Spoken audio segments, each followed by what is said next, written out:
Hello everyone, and this is BioPhoenix here, and we're back with yet another random ass anime review. And this one I'm taking a look at happens to be Beast Fighter: The Apocalypse.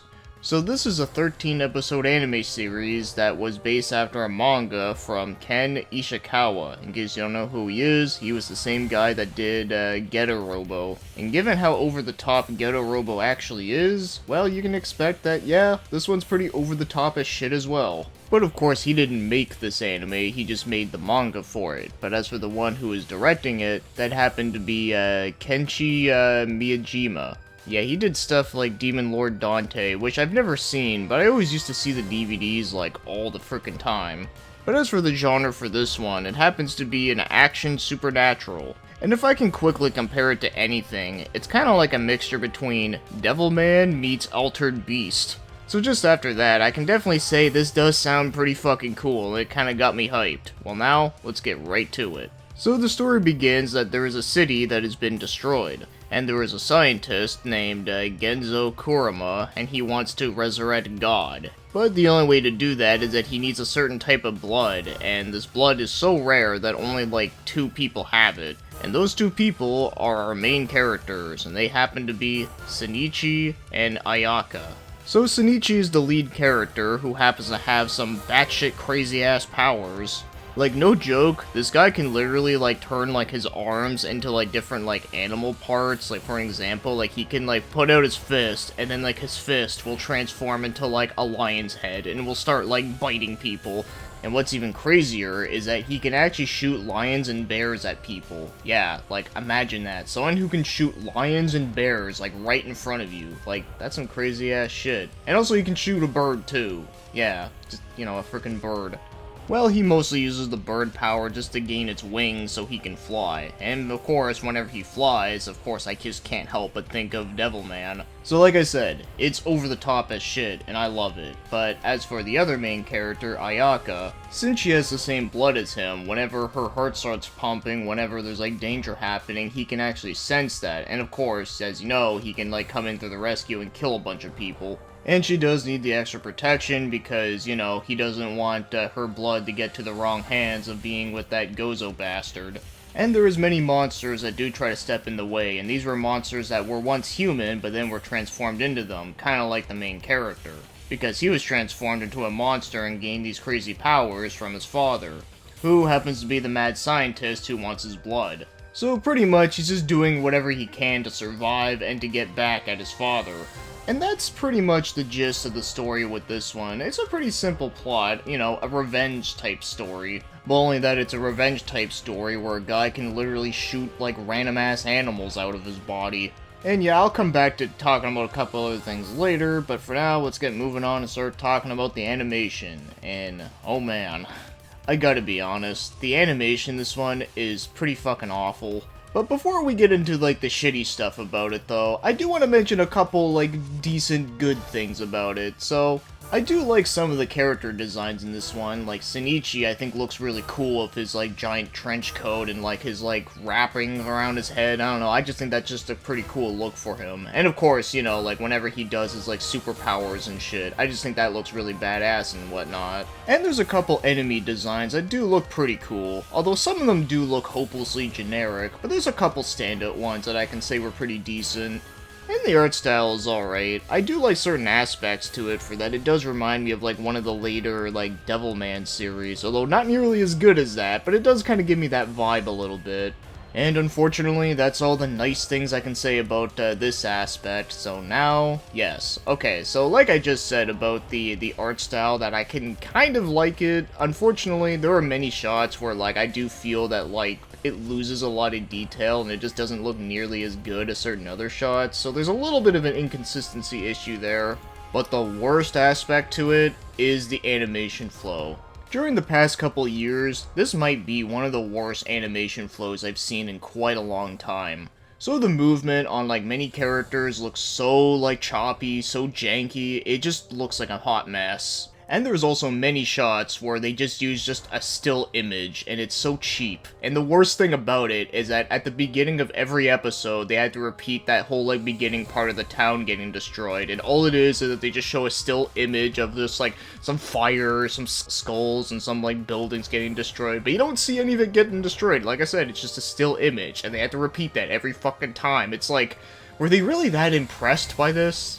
Now, with everything else being, like, really low budget as shit looking, you'd think they would at least get the action scenes right. Right? Well, not quite. Yeah, even the action scenes are pretty fuckular looking. Not only are a lot of them, like, very stilted, but as again, they use, like, a lot of, like, still images randomly thrown in there, like, as, like, the action is going, and it just doesn't transition well. But as bad as all this shit is, though, I do have to mention one scene that actually made me laugh my ass off. So there's a part where a kid takes, like, a block out of a wall, and then it, like, you know, opens up a secret passageway. Well, what happens is that after, like, the bricks, like, fall on the ground, they don't, like, fall on the ground like they normally would. They just kind of just, like, fall flat, like, instantly. It's just like, and after that, I just couldn't stop fucking laughing. And there's a couple other parts later on that are kind of similar to that, in that, you know, like I said, like, things will, like, fall, but they just fall completely flat, and it just looks so fucking stupid. But, like I said, I just couldn't help but laugh at it, so I guess there's, like, one, like, funny thing that comes out of the shittiness of this. So yeah, we all know by now that, yeah, the animation, unfortunately, is not very good. So now, as for the show's music, the music in this one, I think it's okay, a little forgettable, but there are certain songs that do fit well with certain scenes, but, you know, like I said, nothing, like, super catchy or anything like that, but, you know, some pretty okay songs. But the one good thing I can say is that I do really like the opening. I actually kind of dig it. It wasn't what I was expecting because, you know, for like an anime kind of like this, I was expecting some like heavy metal shit. But instead we kind of got this like sort of funky type like BC Boys meets Prince. I don't know, that's like the best I can make out of it. And I'm sure that probably sounds weird as shit, but I don't know, man. I actually kind of like it. Even though it doesn't really fit the most, I do think it is kind of a cool track. And as for the ending theme, I think it's okay. I mean, it's, you know, it's your typical, like, ballad-type ending, you know, very melancholy, and, you know, it's okay. I think it works alright, but, yeah, I definitely don't like it as much as the opening, though.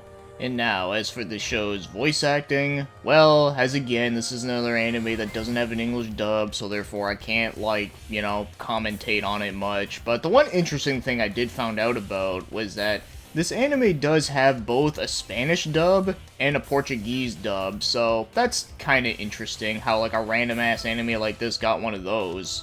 Well, I guess there's one thing I can complain about is that the subtitles for this one, when watching it sub, there's quite a bit of errors that I noticed. Like, there was a couple words that like didn't have any spaces, and then there were just some words that were just flat out spelled out wrong. So there you go, I can at least talk about something with this.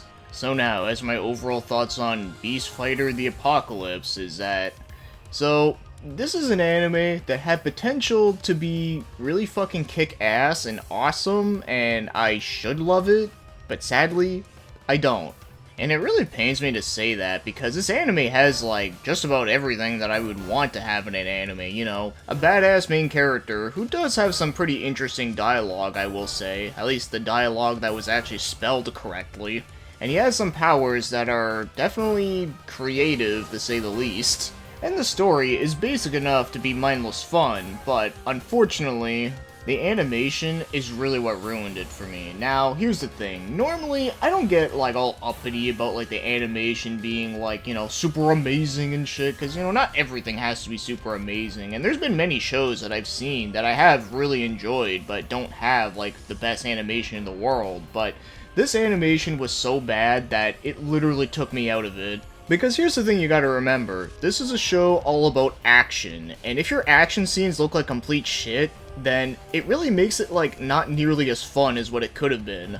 Like, to give you some examples, like the show MD Geist. Sure, the animation in that show is not perfect by any stretch of the imagination, but it's at least decent enough and does have some cool aesthetic to at least make it more mindless fun. And you know what? I actually really like MD Geist. And then you have Genocyber. Definitely not a great anime, but one that I definitely have come to appreciate a lot more over the years, and that show's animation was just fucking amazing. And I think it made it much more tolerable to sit through. But then you have this show, where it has some, like, really kick-ass, like, ideas that, like, I would love to see get made into an anime, but then it's like, they made it look like complete shit.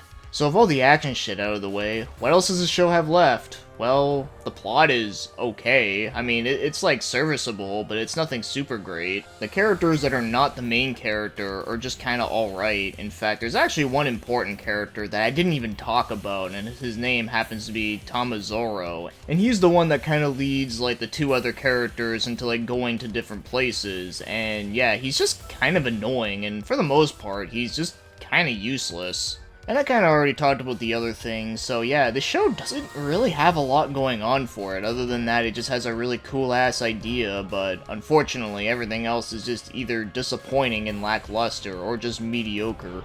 So as for recommendations, yeah, unfortunately, I can't really recommend this to people. Like, as much as I want to, I just can't, because if I did, I'd feel fucking bad, because I know people would be way more harsh than I would with this shit. And in case you're wondering, no, it is not the worst anime ever made. Very far from it. It's just very underwhelming for what it is. And it has no reason to be, so I'm just really more disappointed than anything. But if you do want to see an OVA or anime that is made by the same guy who made the book to this, well, you can just check out Robo. I mean, that's like another over-the-top shit that is way more fun than this one, that's for damn sure. But who knows, maybe the manga for this is actually like a lot better. I'm sure it has to have better artwork at the very least.